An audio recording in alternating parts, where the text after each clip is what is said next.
Good morning. It is Wednesday, January 10th. Here's what we're working on. The federal government is launching a temporary visa program for Palestinians in Gaza with ties to Canada. City of Hamilton is asking the public to get involved in their 2024 budget process. And we'll take a sneak peek at a documentary about the making of the 1985 charity single, We Are the World.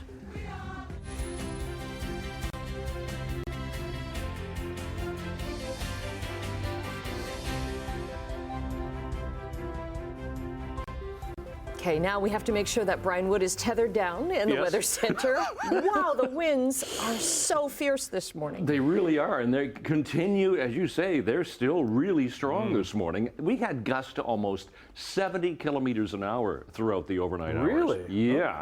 I heard it. Yes. How was Rusty driving to work today? Rusty was pretty good. Yeah? Bev, I needed 10 and 2 on Bev. Little guys. Shouldn't you have that? Always? No, I mean, I always have it at 10 and 2. Now, if Rusty had still had the antlers and the nose on, they it might would have just pick up and fly. They might have been, yeah. But yeah, wind gusts to 70. We had almost 30 millimeters of precipitation yesterday. So much rain. It really rained, and we've been still getting it. We have some light rain right now, as a matter of fact. So it hasn't come to an end just yet. So we're still getting more of that precipitation. Now, what's going to happen today? We're at 3 degrees right now. Actually, the temperature got up to 7 at midnight last night. It was like, what? 7 degrees, and of course it was that strong southwest wind that helped with that. But the temperature is going to fall today. We're at 3 right now. We're going to hit 0 later on. So that precipitation is going to cycle from some rain showers that we're getting right now to some flurries later on. So another messy day today.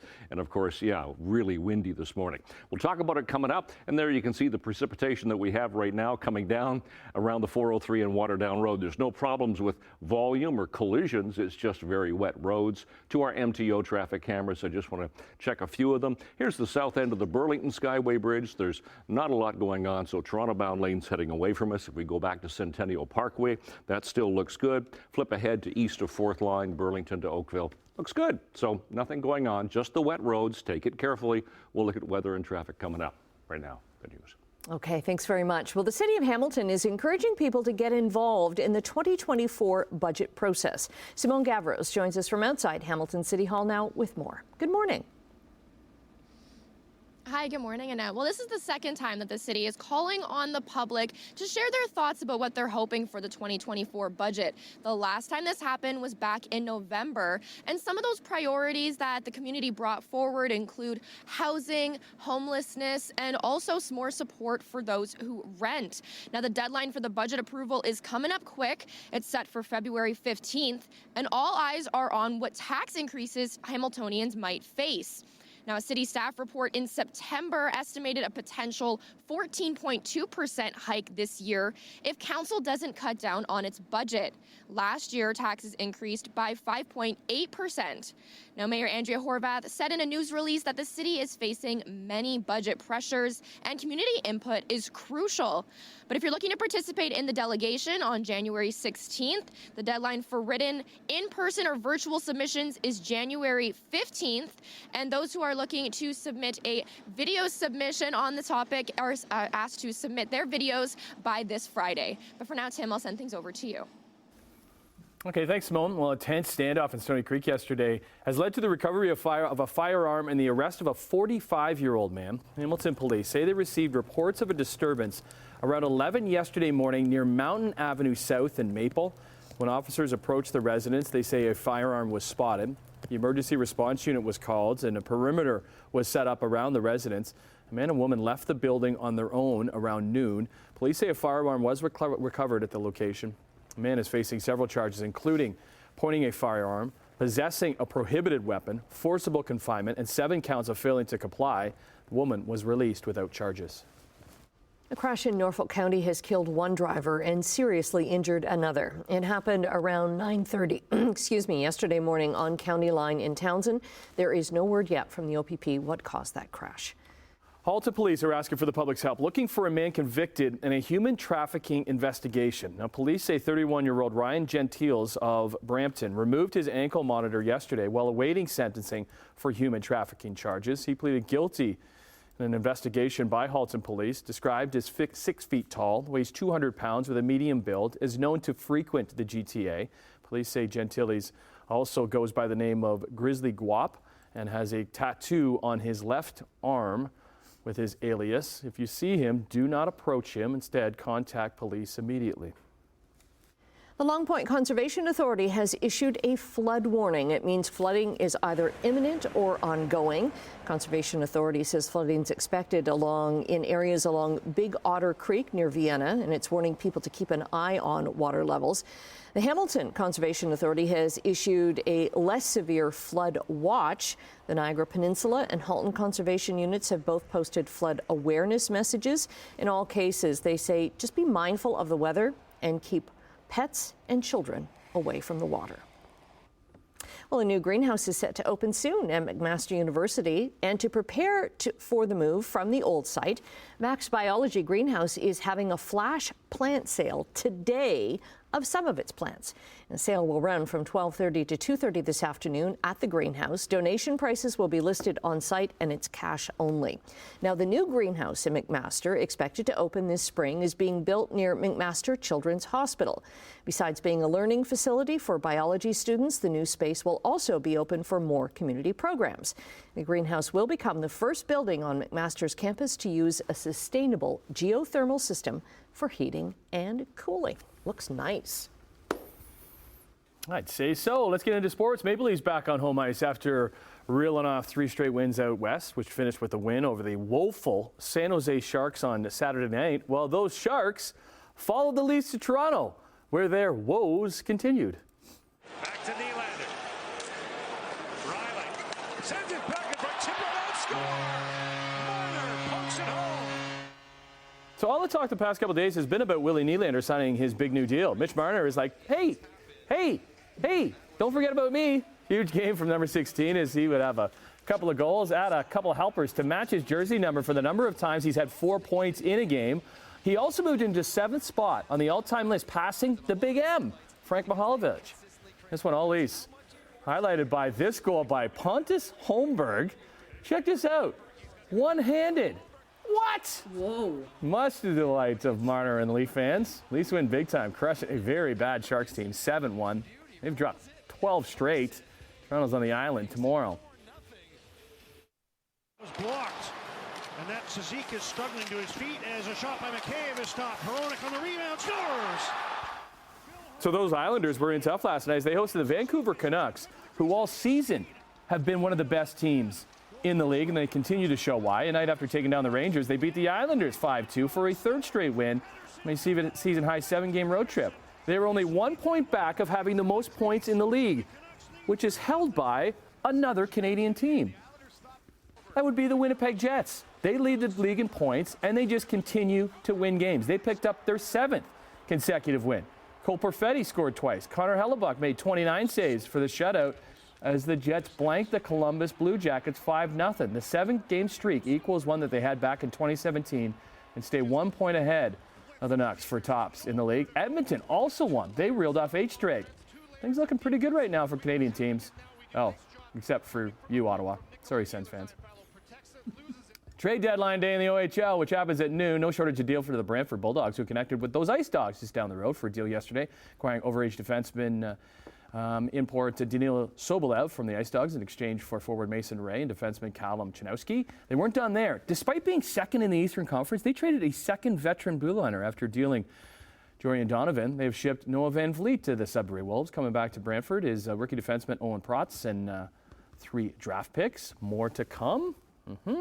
We will see. Schroeder, Scotty B! Offensive rebound, Garrett! Yes, he did! Oh, he did. Yes, Raptors faced the Lakers in L.A. last night, where Gary Trent would put Toronto up just over a minute to go, but there was no stopping Anthony Davis, who would put the Lakers up for good as he dropped 41 points, and then some suspect calls from the referees, including this offensive foul at the end of the game that sealed it for the Lake Show. Raptors lose a heartbreaker, 132-131. Scotty Barnes had 26 to the Raps to lead the way. We're going to hear from Coach Darko Rajakovic later in the show. He was quite upset about the referees in this one. He went off. Toronto plays the Clippers tonight. Okay, let's get you into this. What is it? Is it Wednesday? It's Wednesday, the 10th of January already. All right, it's 10 minutes after 6, as I mentioned. Looking at the 403 and Waterdown Road, getting some light precipitation right now. It's some light rain showers, even mixing some snow in there as well. So be careful. No problems here at the 403 and Waterdown Road area. That's one of our cameras. To our MTO traffic cameras into St. Catharines, first of all, Garden City Skyway actually looks pretty good right now. Not a lot of precipitation there. Different story at Centennial Parkway. Here's east of Brant, getting the rain coming down, the Ford plant, all the way through to Etobicoke Creek. Wet roads, but no volume, no collisions right now. Temperature right now is way above seasonal. I mean, it's come down from where it was last night. About midnight, we were 7 degrees, but 3 degrees right now. Look at those winds. Southwest 39, gusting to 65 right now. Humidity's right up there. We have that rain shower. In some areas getting some mixing with some light snow flurry activity. For school today, we are going to see rain cycling into some flurries later on as the temperature falls to 0. It's going to be a cloudy day. It'll be a windy day. Here's the precipitation over southern Ontario over the past 6 hours. Been mostly rain, but you can see to the west, that's blue, that's snow that's going to push its way across us. It's just going to be some flurry activity. That's not too bad. Low pressure system tomorrow could bring us a couple of centimeters of snow during the day, and just seems to be one low pressure system after the other as we continue through. Today, temperatures falling to these values, 0 to +1 for the Horseshoe, -1 to -2, so the rain will cycle into some flurries later on. Tonight, flurries, temperatures just into the minus column, -1, 2, and like -3 for Brantford, Kitchener, and Guelph. And then tomorrow, there's that chance of a couple of centimeters.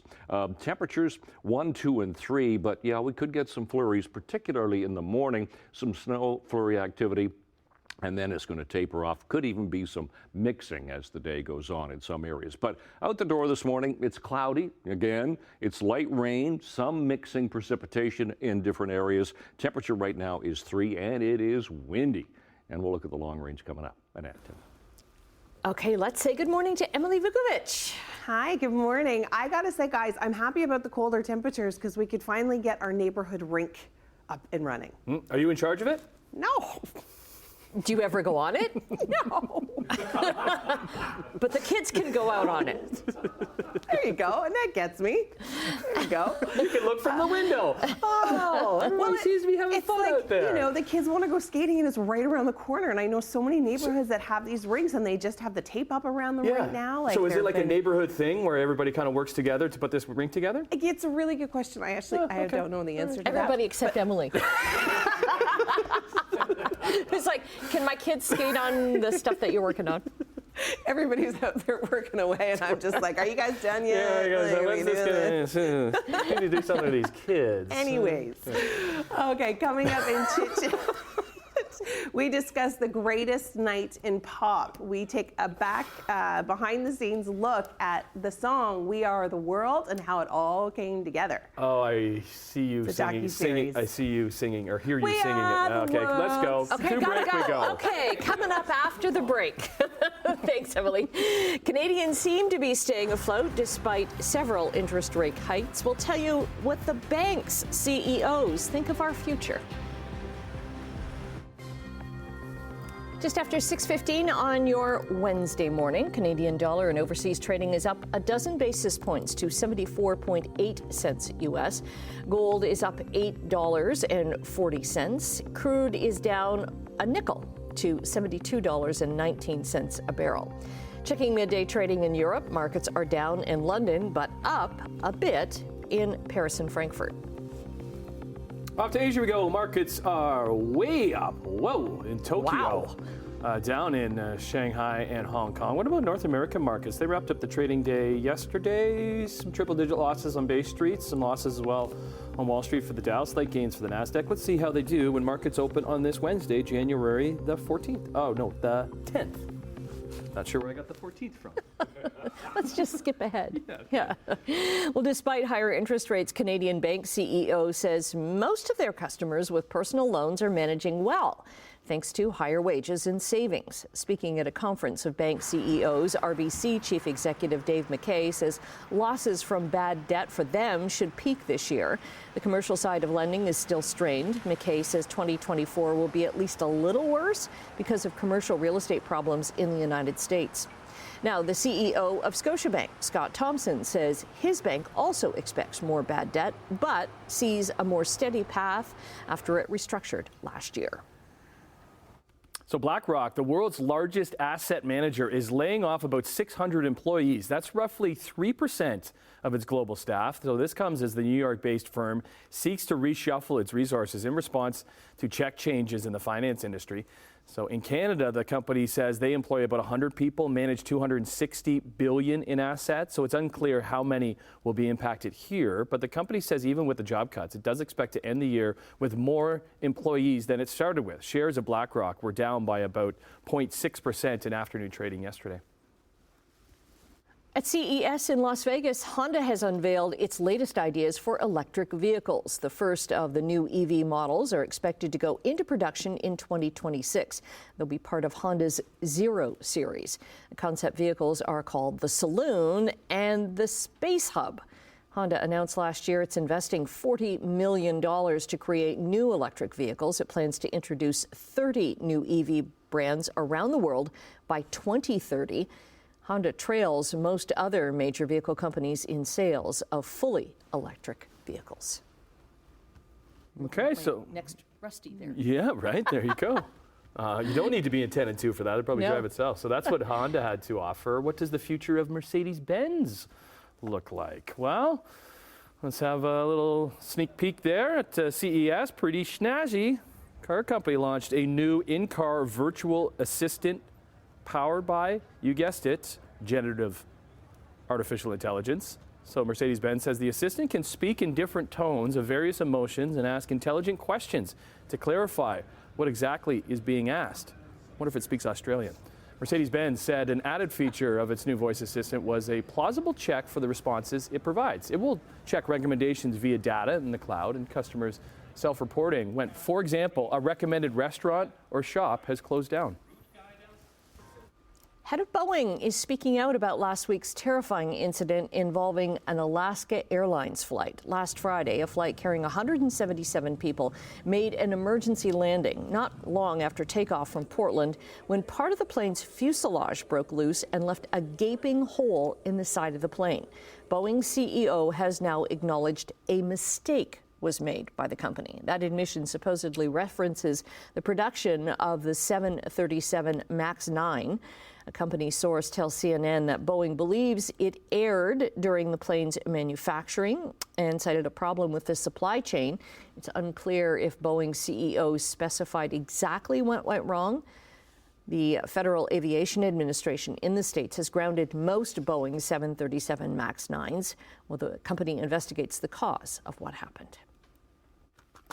Well, the streaming platform Twitch, they're taking a stand against harassment. On Tuesday, the company announced a major expansion of its misconduct policy. So Twitch says it will ban users who harass members of its community.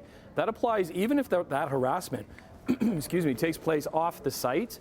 The new policy allows Twitch to take action against users who mistreat people regardless of where it happens, whether it's offline or on social platform. The company has hired a law firm to help when harassment issues occur on other sites besides Twitch. Just quickly want to mention, too, we were talking about CES. We're going to CES a little bit later this morning. Mark checking Saltzman. in with our tech expert, Mark Saltzman's there. So he's going to talk some nerdy stuff about CES coming up. Okay, taking a break right now. Brian is going to be back with more nerdy stuff about traffic in your forecast. You need to hold on, though, because those winds will get you. Good Good morning. 6:24 is the time on this Wednesday morning, the 10th of January. Wet roads this morning, but no problems as far as volume's concerned. Garden City Skyway, west camera, that looks good. We'll check the other Skyway. It's getting slow as you head Toronto bound, heading up the Burlington Skyway, coming past Eastport, as you can see there. No problems east of 4th through Oakville, Mississauga at Lorne Park looks good. The 403 at Hurontario going through Mississauga, there's a disabled vehicle off to the shoulder, visual distraction, and that's really about it. That's all we got so far today. Look at the temperature we have. What a way to start the morning here, almost the middle of January. 3 degrees in Hamilton right now. That temperature will fall during the day. 2 for Grimsby, 4 for Mississauga, and for now for the overnight low. Those are our sun times and our record for today. For today and for school, should be showers this morning, and 2 degrees by the first bell. After school, some flurries possible as that temperature falls to 0. So that's where the temperature is going today. Temperature dipping to 0. The winds right now, they're gusting to almost 70 kilometers an hour. They're really strong this morning. And there's that chance of some showers this morning, cycling into some flurries later on. -2 in flurries tonight. Tomorrow +1, but we could get a little light snow, possibly 2 centimeters, and then maybe some showers later on. Cloudy -1 Friday, Saturday mixing precipitation again and 0, and then the bottom falls out. -6 in snow flurry activity on Sunday, -7, and then a high of only -9 for Tuesday. That's it. And that's a look at your forecast. Annette, Tim.